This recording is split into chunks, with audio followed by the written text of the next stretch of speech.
Assalamualaikum warahmatullahi wabarakatuh. Bismillahirrahmanirrahim. Alhamdulillahi rabbil alamin. Wabihi nasta'inu ala umurid dunya waddin. Wassalatu wassalamu ala sayyidil mursalin, sayyidina Muhammadin wa ala alihi wa sahbihi ajma'in. Amma ba'du. Saudara-saudaraku yang dirahmati oleh Allah Subhanahu wa ta'ala, marilah kita kaji kitab Wasiatul Mustafa, wasiat dari Nabi Al-Mustafa kepada Sayyidina Ali bin Abi Thalib karramallahu wajhah. Semoga melalui kajian kitab Wasiatul Mustafa ini, kajian demi kajian, penjelasan yang kita dapatkan dari kitab Wasiatul Mustafa ini bermanfaat untuk kita semua. Membawa maslahah, barokah bagi kehidupan kita, baik di dunia, lebih-lebih di kehidupan nanti di akhirat. Ala hadhihi niyyah wa ala kulli niyatin salihah wa ila hadratin Nabi Mustafa Rasulullah sallallahu alaihi wasallam wa alihi wa ashabihi wa azwajihi wa dzurriyyatihi wa ahli baiti ajmain, khususan muallif hadzal kitab Syekh Abdul Wahab Asy-Sya'rani. Lahumul Fatihah.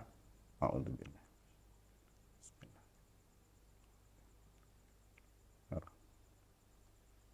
Iya kan.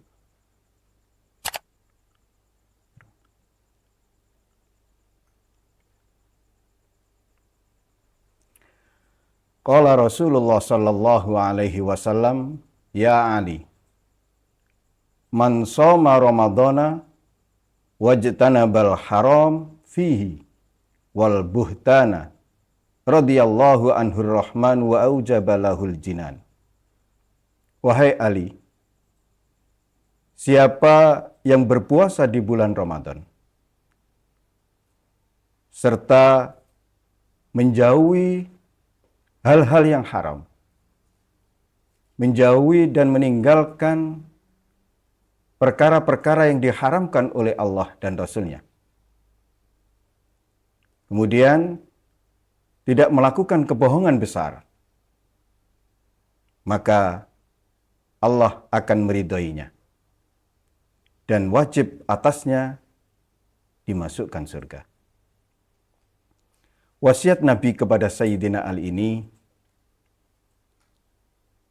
memerintahkan untuk senantiasa tidak meninggalkan berpuasa di bulan Ramadan. Kemudian menjauhi segala apa yang diharamkan oleh Allah. Di antara hal-hal yang diharamkan oleh Allah yang harus dijauhi ada banyak sekali, yang itu sudah tertera baik di Al-Quran maupun di Al-Hadis. Di antaranya adalah Allah Subhanahu wa ta'ala berfirman dalam surat Al-A'raf ayat 33. Bismillahirrahmanirrahim.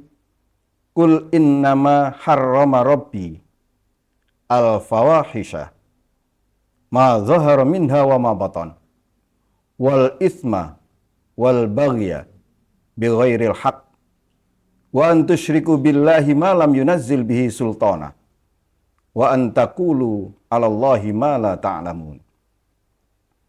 Katakan Muhammad, Rabbku hanya mengharamkan perbuatan yang keji. Sungguh perbuatan keji, ucapan yang keji, tindak tanduk sikap yang keji diharamkan oleh Allah. Ma dhahara minha wa ma batan. Baik itu tampak ataupun tersembunyi. Perbuatan keji itu baik itu dilahirkan, ditampakkan di luar, ataupun disimpan di dalam batin. semuanya dilarang oleh Allah. Ini bentuk keharaman yang pertama. Yang kedua, wal isma, dan perbuatan dosa. Apapun jenis perbuatan, ucapan, sikap yang mengarah kepada dosa dilarang. Bahkan sebagian ulama berpikir yang mengarah kepada dosa itu dilarang. Rasa yang itu mengarah kepada dosa dilarang. Yang ketiga, wal baghya bighairil haq, melanggar hak orang lain tanpa alasan yang hak, tanpa alasan yang benar. Perbuatan yang itu melanggar hak orang lain tanpa hak, tanpa dasar yang benar menurut Al-Quran dan hadis, itu dilarang. Yang berikutnya, wa antusyriku billah ma lam yunazzil bihi sultana, mempersekutukan Allah dengan sesuatu yang Allah tidak menurunkan hujah untuk itu. Ini jelas. Musyrik menyekutukan Allah, menyamakan Allah dengan segala apapun, itu dilarang. Membandingkan Allah dengan apapun dilarang. Tak ada satupun di dunia ini yang seperti Allah, yang bisa menandingi dan membandingi Allah dalam hal apapun, baik itu dalam perbuatannya, asma dan sifatnya. Tidak ada seorang pun yang bisa menandingi kemahabesaran Allah, kekuasaan Allah, dan seterusnya. Oleh karena itu, termasuk hal yang dilarang adalah menyekutukan Allah. Saudara-saudaraku yang dirahmati oleh Allah Subhanahu wa taala, yang terakhir, wa antaqulu 'alallahi ma la ta'lamun.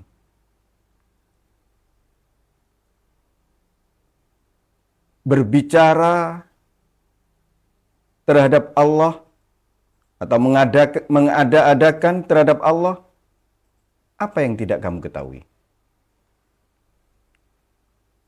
Wa antaqulu, kalian berbicara Allah yang itu diarahkan kepada Allah. Ma la ta'lamun, yang kalian bicarakan itu kalian tidak tahu. Artinya,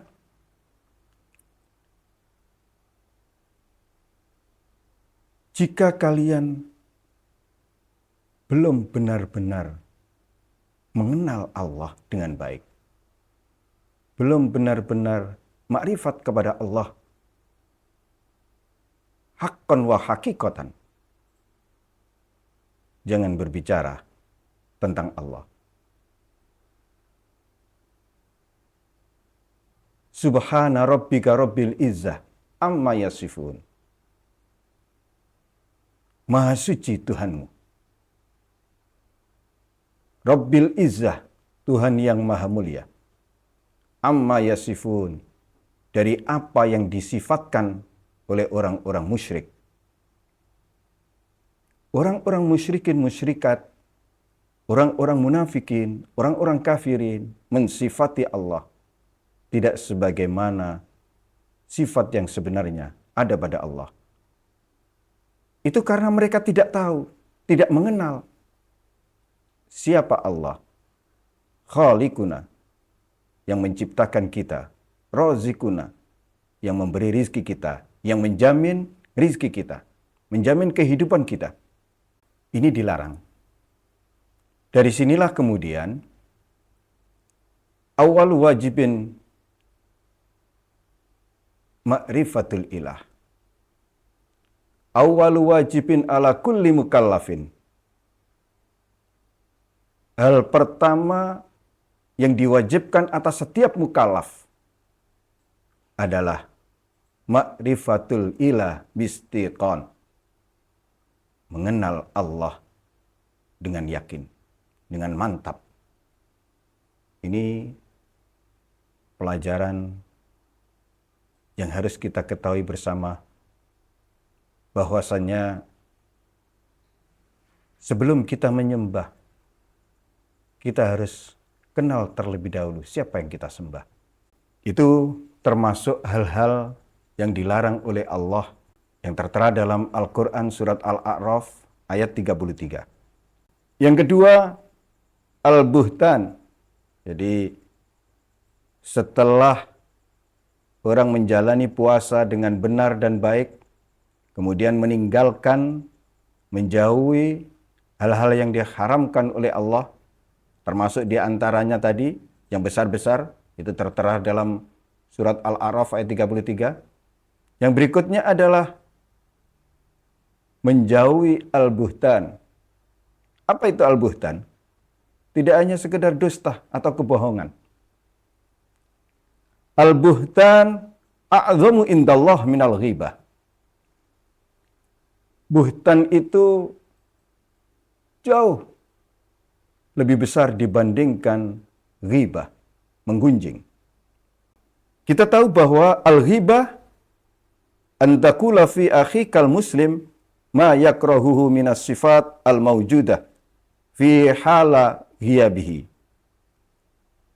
Sawa'un akana dzalika fi nafsi au badanihi au libasi au ayyi syai'in yata'allaqu bih.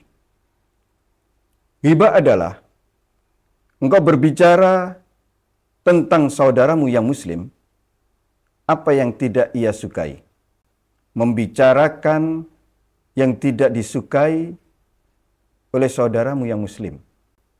Ini menyangkut sifat. Jadi ghibah adalah membicarakan orang lain.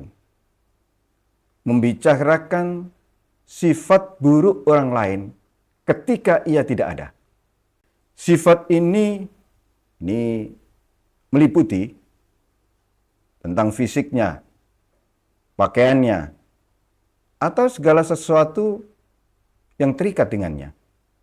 Jadi misalkan, ada seseorang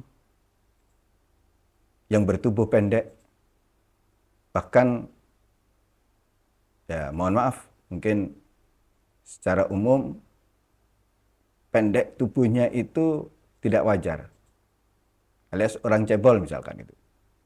Nah, ketika kita membicarakan orang tersebut, di belakangnya, orang itu kocik cebolnya. Ini sudah ghibah. Buhtan itu jauh lebih besar dosanya dibandingkan ghibah. Bisa dibayangkan. Kenapa? Wadzalika li'annahu kizbun waftira'un bil batil. Karena ghibah itu berkata dusta, membuat kebohongan dengan kebatilan. Tidak benar-benar ada.